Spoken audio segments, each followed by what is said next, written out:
देश की जनता ने जिनको दूसरी बार प्रधानमंत्री बनाया, अपना इतना प्यार दिया, आज वो देश की जनता क्या महसूस करती है, ये बात मैं एक शेर के माध्यम से समझाने की कोशिश करता हूँ कि जनता क्या महसूस कर रही है।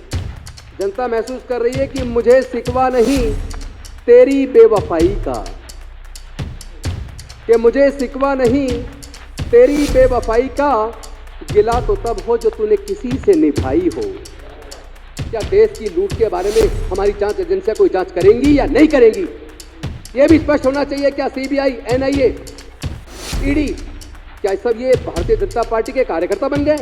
क्या भारतीय जनता पार्टी के इशारे पर जांच होगी, अदरवाइज जांच नहीं होगी? पूरा विपक्ष लिख के दे रहा कि इसकी जांच क्यों नहीं हो रही है। पहले भी आज़ादी की लड़ाई लड़ी गई, मुझे लगता है आज़ादी की एक और लड़ाई की ज़रूरत है और इसमें कुर्बानी देने की ज़रूरत है। अगर शहीद भगत सिंह या उनके साथियों ने कुर्बानी दी तो मैं आज इस सदन के सामने कह रहा हूं, अगर इसमें हमें अपनी जान की कुर्बानी देनी पड़ी, हम देने के लिए तैयार हैं। देश की जनता ने जिनको दूसरी बार प्रधानमंत्री बनाया, अपना इतना प्यार दिया, आज वो देश की जनता क्या महसूस करती है, ये बात मैं एक शेर के माध्यम से समझाने की कोशिश करता हूं कि जनता क्या महसूस कर रही है। जनता महसूस कर रही है कि मुझे शिकवा नहीं तेरी बेवफाई का, कि मुझे शिकवा नहीं तेरी बेवफाई का, गिला तो तब हो जो तूने किसी से निभाई हो।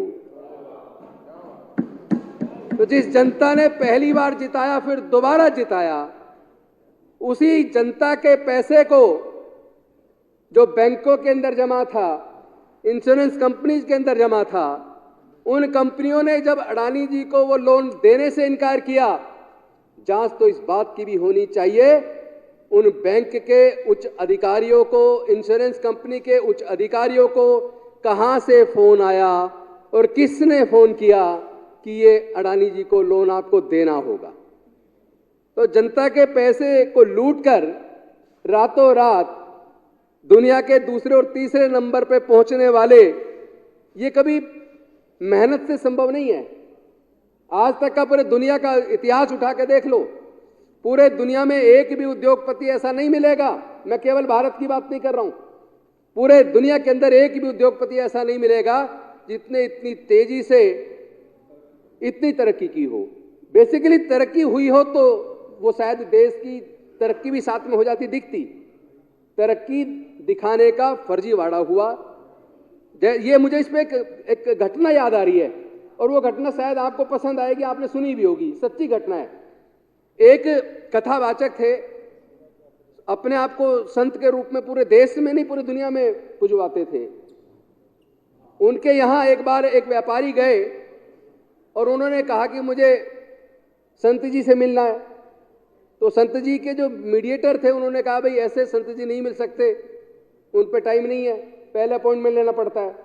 तो उन्होंने कहा अच्छा ठीक है, नहीं मिलते कोई बात नहीं, मेरी तरफ से ये 10,000 रुपये का चंदा है, ये उनको दे देना और बता देना। जी वो चंदा देकर गए। दूसरी बार फिर वो संत जी के वहां गए आश्रम में, दूसरी बार फिर उन्होंने कहा मुझे संत जी से मिलना है। उन्होंने कहा भी ऐसे नहीं मिलते, आपको पिछली बार भी समझाया था। तो उन्होंने कहा ऐसा करना, ये 10 लाख रुपए चंदा है मेरी तरफ से संत जी के लिए, तो ये उनको दे देना।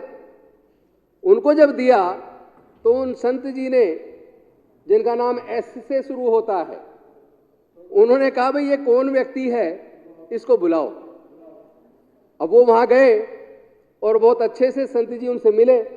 मिलने के बाद उन्होंने कहा कि मैं तो इसलिए आपके पास आया था, मैं चाहता हूं एक बार आप मेरे घर पे आके खाना खाएं। संत जी ने उनकी बात मान ली, उनका खाना की दावत स्वीकार की और वो उनके घर पे गए। संत जी को पता नहीं था कि जिस बंगले में वो रहते थे वो बंगला किराए पे था। उन्होंने उन संत जी को कहा कि ये मेरा बंगला है और मेरे ऐसे ऐसे फला फला बिजनेस है और बहुत अच्छी तरक्की हो रही है। उन्होंने पूछा कि भाई इतना ये कैसे, आपने इन्वेस्टमेंट कहाँ से हुआ? कि मैं लोगों से पैसा लेता हूँ और उनको 5% ब्याज दे देता हूँ, हर महीने दे देता हूँ।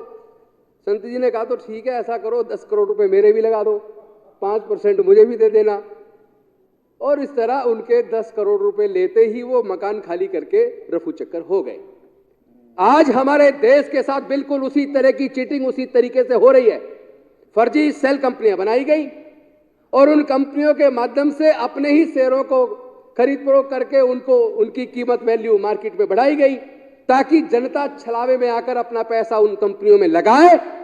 इस तरीके से पूरे देश के साथ छल करने का काम, पूरे देश के साथ गद्दारी करने का काम केवल अडानी जी ने नहीं किया है, बल्कि जिनके प्लेन में बैठ के वो अनेकों बार अनेकों देशों में गए, अनेकों देशों की सरकार को बाध्य किया उनको उन्होंने कॉन्ट्रैक्ट देने के लिए, वो इसके अंदर शामिल हैं। और मैं ये सोच रहा था कि जब देश की बात आए तो कम से कम ऐसे मुद्दे पे तो हमारी विपक्ष, जो यहां विपक्ष में है लेकिन पूरे देश में बहुत सारे राज्यों में सत्ता में है, केंद्र के अंदर पूरे बहुमत से जो पार्टी सत्ता में है, वो पार्टी अडानी जी के लूट के ऊपर चर्चा में इतना विरोध आखिर क्यों कर रही है?